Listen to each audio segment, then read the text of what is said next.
hari ibintu ugomba kuvamo, hari ibintu ugomba kureka. Va mu gihugu cyanyu. Iyo Imana ivuze ngo va mu gihugu cyanyu, va muri iyi mico.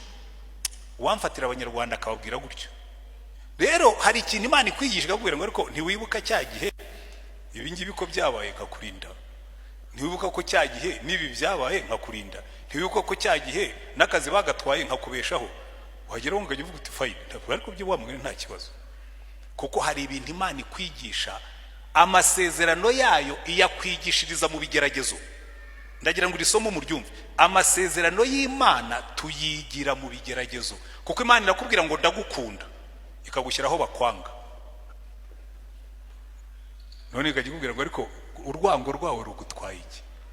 Kugiwe nigiye ukurinda, nigiye ngabigukingira, bihorere bakwange.